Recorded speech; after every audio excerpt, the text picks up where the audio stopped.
Oi gente, tudo bem? Eu quero começar esse vídeo hoje com uma pergunta que está no título do próprio vídeo. Por que é tão difícil acabar com o racismo no Brasil? Sim, porque não é preciso ser nenhum pesquisador do assunto para perceber que o racismo continua vivo, continua existindo e muito presente na nossa sociedade, mesmo depois de 133 anos da abolição da escravatura ou do regime escravocrata no Brasil. Nós vemos cotidianamente nas redes sociais, nos meios de comunicação de massa, manifestações explícitas de racismo acontecendo.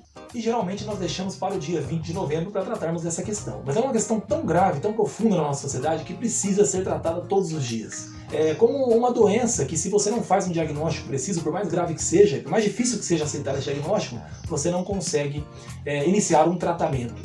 Talvez alguém possa dizer, bom, o racismo é uma coisa pontual que se manifesta em alguns indivíduos e que tem que ser combatido por meio, por exemplo, das nossas leis. E o Brasil tem leis exemplares nesse sentido. E mesmo assim, as manifestações de racismo continuam acontecendo. Então, por que será que simplesmente o racismo não deixa de existir, não deixou de existir com o tempo? É uma boa pergunta, e é a pergunta que eu pretendo desenvolver com vocês aqui nesse vídeo. Mas antes de qualquer coisa, por favor, deixe o seu like aí, o seu joinha no vídeo, faça a sua inscrição no canal caso não for inscrito e coloque nos comentários o que você pensa a respeito desse assunto. É um tema polêmico, um tema da ordem do dia.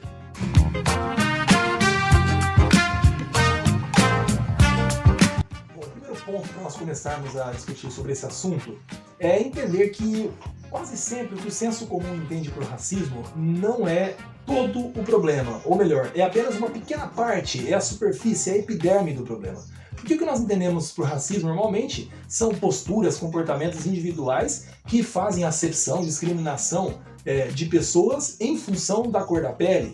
Então, normalmente nós acreditamos que o racismo parte do indivíduo e é uma questão moral, né? É uma questão de escolha individual e uma questão moral. O racismo é tratado muito, ainda hoje em dia, como uma espécie de anomalia, né? Alguma coisa, algum desajuste na sociedade e os indivíduos manifestam esse racismo. Eu vou recorrer aqui à obra do professor Silvio Almeida, que é sem dúvida um dos maiores intelectuais brasileiros da atualidade, e que ele diz que essa é uma primeira acepção, ou uma primeira concepção em relação ao problema do racismo. Mas ela é insuficiente. Ela é absolutamente insuficiente, porque ela não dá conta de explicar todo o problema. Aborda só a epiderme do problema.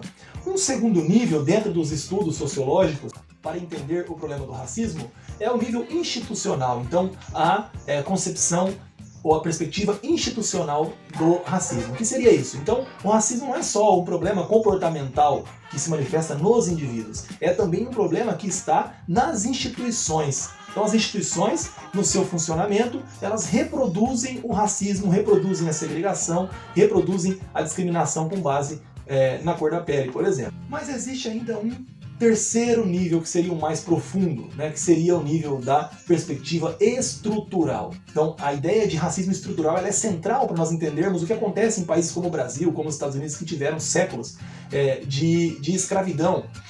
O racismo estrutural, como o próprio nome diz, não é algo conjuntural, é uma coisa que está na própria estrutura da sociedade. O fato é que o Brasil ele foi gestado no seio da escravidão. Se tem algo que nos define enquanto sociedade, é justamente esse passado escravagista, escravocrata. Todas as relações sociais no Brasil, todas as estruturas estão marcadas profundamente pelo racismo. E ele afeta, inclusive, a nossa percepção em relação à realidade. Você pode me dizer assim, não, mas eu não sou uma pessoa racista, nunca fiz nenhum tipo de acepção, de discriminação de qualquer pessoa por conta da cor da pele. Eu acredito em você, eu espero que seja verdade. Porém, a nossa percepção ela é racista. Vou dar dois exemplos para vocês perceberem que isso que eu estou dizendo faz todo o sentido, né? O primeiro exemplo, 2 em cada 3 pessoas assassinadas no Brasil são negras, embora a população negra corresponda a pouco mais de 55% do total da população brasileira. No entanto, isso nos parece comum, né? É um fato que não nos causa muita indignação e deveria causar. Segundo ponto, que da nossa percepção, como ela é distorcida pelo racismo, nós também não nos espantamos com o fato de que poucas, ou às vezes nenhuma pessoa negra ocupa determinados espaços, sejam espaços concretos ou cargos, funções, né, posições dentro da sociedade. Quando a gente olha, por exemplo, para o judiciário, o número de pessoas negras é baixíssimo. Quando a gente olha para o legislativo, né, o número de deputados estaduais, federais, negros também é muito baixo. Assim como o número de mulheres também. Esse é um outro problema que a gente pode depois tratar num outro vídeo.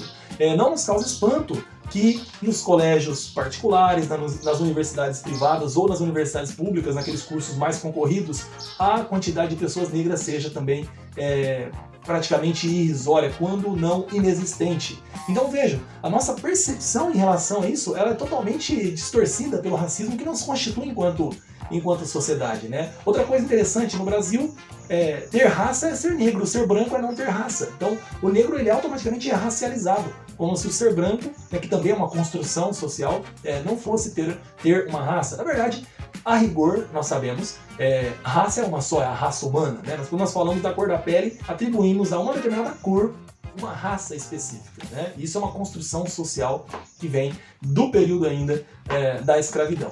Bom, e aí vou retomar de novo o professor Silvio Almeida para dizer o seguinte: o racismo estrutural ele se manifesta em 3 dimensões que são complementares, são indissociáveis, né? Nós não podemos separá-las, elas atuam sempre ao mesmo tempo. Existe uma dimensão que é a dimensão chamada subjetiva, que é aquela dimensão mesmo que afeta a nossa percepção, os nossos atos, os nossos gestos no nosso cotidiano. Então, vou dar aqui alguns exemplos, né?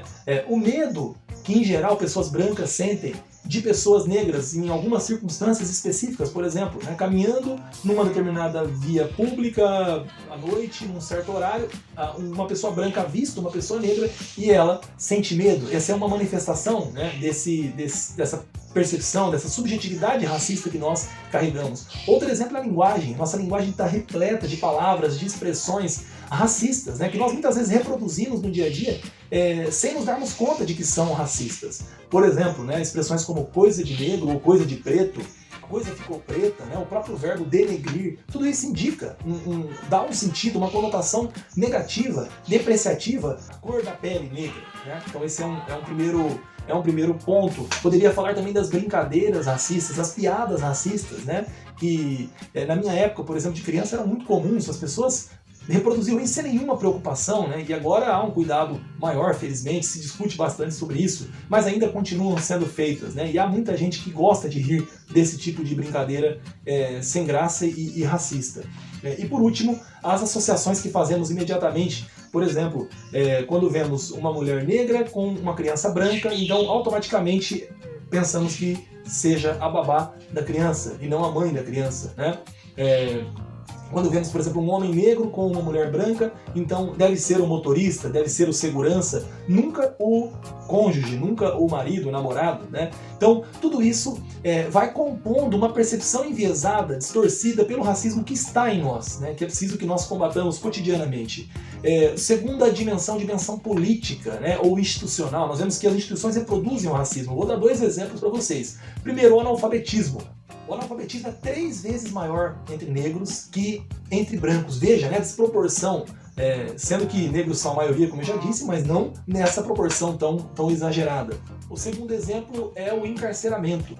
A cada 3 pessoas encarceradas, 2 são negras. Vou repetir, a cada 3 pessoas encarceradas, 2 são negras, ou seja, 2/3 da população carcerária brasileira é negra, preta ou parda, para usar aí a nomenclatura do próprio IBGE. E por fim nós temos também a dimensão econômica. A dimensão econômica ela é muito importante para entender como é que o racismo se reproduz no nosso país. Eu vou apresentar para vocês também poucos exemplos bastante didáticos, né? Vamos começar pelo nível de renda, o salário médio do branco e do negro. Então, o salário médio do branco no Brasil, segundo dados do IBGE para 2019, ele é 45% maior que o salário do negro. Então, brancos recebem 45% a mais que negros no Brasil. E aí você pode dizer, não, mas isso, claro, tem que ver o nível de formação. Mesmo entre pessoas com ensino superior completo, a distorção é de 31% a favor dos brancos. E o segundo exemplo que eu vou dar, e último, é o exemplo do desemprego. O desemprego entre negros ele é 71% maior que entre brancos. Todos os dados que eu estou mencionando aqui, vou deixar depois os links para vocês conferirem, né, as matérias, as notícias jornalísticas e outras referências que eu estou usando nesse vídeo.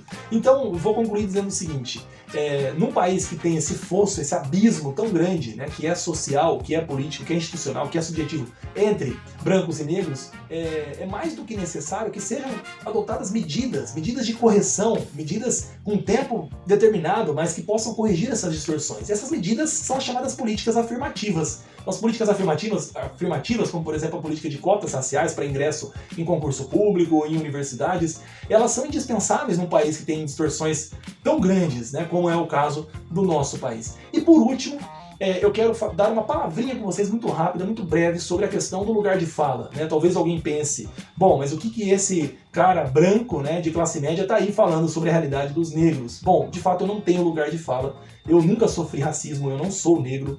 No entanto, isso não deve me impedir, não deve impedir qualquer pessoa de tratar essa questão, de lutar contra. Por quê? Eu não posso falar de racismo, eu nunca sofri racismo.